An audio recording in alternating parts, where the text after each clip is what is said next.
28 दिसंबर 2022 सुबह 6 बजे तभी हावड़ा जिले के एक हॉस्पिटल में एक आदमी भागते हुए आता है और कहता है कि रास्ते में 3 लोगों ने मेरे साथ मारपीट की है और मेरी पत्नी को भी गोली मार दी।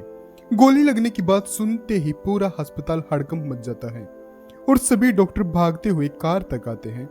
डॉक्टरों की जांच के बाद पता चलता है कि महिला मर चुकी है। छानबीन के बाद पता चलता है कि मरने वाली महिला कोई आम महिला नहीं बल्कि झारखंड की एक जानी मानी डांसर और एक्ट्रेस थी। वैसे तो इनका नाम रिया कुमारी था, मगर इंटरनेट इंडस्ट्री में ईशा आलिया के नाम से जानी जाती थी। मामला बहुत हाई प्रोफाइल था, इसलिए पश्चिम बंगाल पुलिस तुरंत एक्शन में आ जाती है। दोस्तों, आपको अंदाजा हो गया होगा कि हम रिया कुमारी और ईशा आलिया की बात कर रहे हैं। पढ़ाई के साथ साथ बचपन से ही इन्होंने एक्टिंग का शौक पाला और कुछ दिनों बाद इन्हें मौका भी मिल जाता है।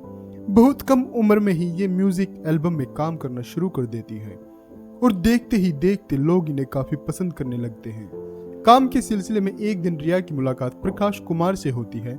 बातचीत के बाद पता चलता है कि प्रकाश कुमार झारखंड फिल्म इंडस्ट्री का एक जाना माना म्यूजिक एल्बम प्रोड्यूसर है।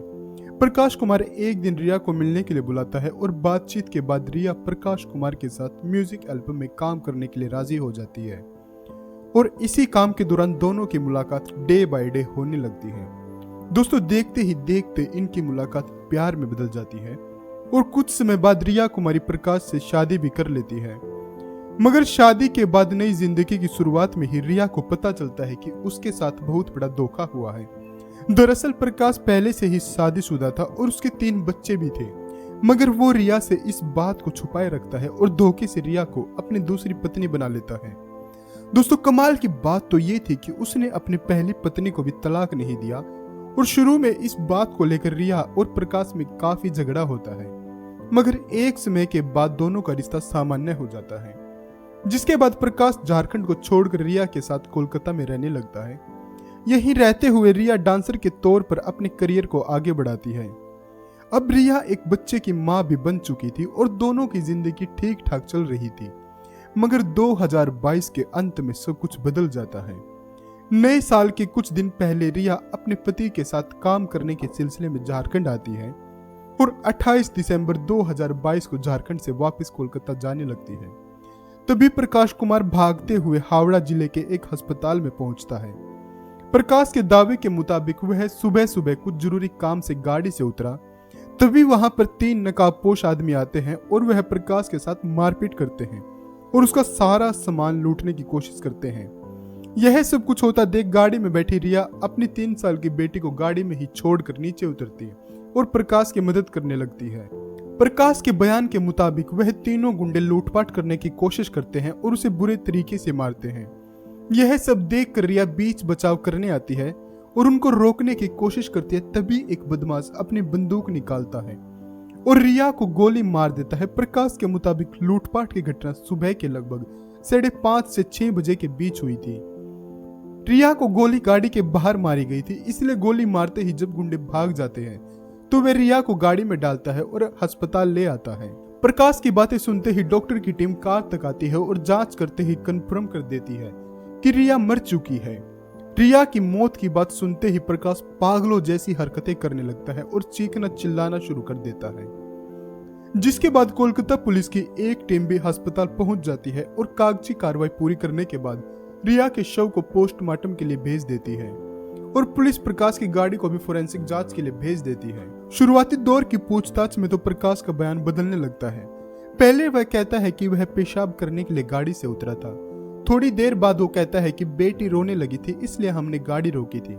दोस्तों, कुल मिलाकर बदलते बयान से पुलिस संतुष्ट नहीं हो पाती। पूछताछ में प्रकाश पुलिस वालों को बताता है कि जैसे ही वह गाड़ी से उतरा, अचानक से 3 लोग आते हैं और उसके साथ मारपीट करने लग जाते हैं और रिया उसे बचाने के लिए बीच में आती है। प्रकाश के मुताबिक रिया के आते ही उन तीनों में से एक व्यक्ति ने अपने पास से पिस्टल निकाली और रिया के कान के बिल्कुल पास गोली चला देता है। पुलिस को प्रकाश के इस बयान पर भरोसा नहीं होता, क्योंकि प्रकाश के शरीर पर चोट के एक भी निशान नहीं थे। ऐसा कैसे हो सकता है कि एक तरफ दूसरे को गोली मार दी जाती है, जबकि उसी के साथ मौजूद दूसरे शख्स को एक खरोच तक नहीं आती। जिसके बाद पुलिस उस इलाके में मौजूद सभी सीसीटीवी कैमरे चेक करती है और पुलिस को एक भी ऐसा फुटेज नहीं मिलती जिससे यह पता चल सके कि कोई प्रकाश की गाड़ी का पीछा कर रहा था। आगे कोई कार्रवाई करने से पहले पुलिस कार की फोरेंसिक जांच तथा रिया की पोस्टमार्टम रिपोर्ट का इंतजार करती है।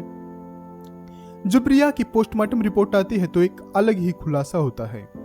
दोस्तों, प्रकाश के मुताबिक उन पर सुबह लगभग 6:30 के आसपास हमला हुआ था, मगर पोस्टमार्टम रिपोर्ट में दावा किया जाता है कि रिया को रात के 1 से 2 बजे के बीच गोली मारी गई थी और कार से जुड़ी रिपोर्ट भी आ जाती है और पुलिस का प्रकाश पर शक यकीन में बदल जाता है। दरअसल फोरेंसिक रिपोर्ट के मुताबिक कार के अंदर 9mm बुलेट का खोखा मिलता है। दोस्तों, प्रकाश के दावे के मुताबिक रिया को गोली गाड़ी के बाहर मारी गई थी, तो आखिर ये खोखा गाड़ी के अंदर कहां से आया? रिया की मौत की खबर सुनकर रिया का भाई और मां रांची से कोलकाता आ जाते हैं और प्रकाश पर रिया की हत्या का मामला दर्ज कराते हैं।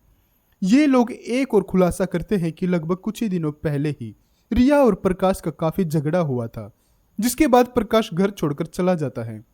लेकिन कुछ ही समय बाद वह वापस भी आ जाता है और फिर रिया को कोलकाता लेकर चला जाता है, जिसके बाद पुलिस वाले सख्ती से पूछताछ करना शुरू कर देते हैं और आखिरकार प्रकाश कुमार का सारा झूठ बेनकाब हो जाता है। पूछताछ में प्रकाश कहता है कि मैंने रिया से शादी जरूर की थी, मगर यह शादी उसने सिर्फ रिया के पैसे हड़पने के लिए की थी।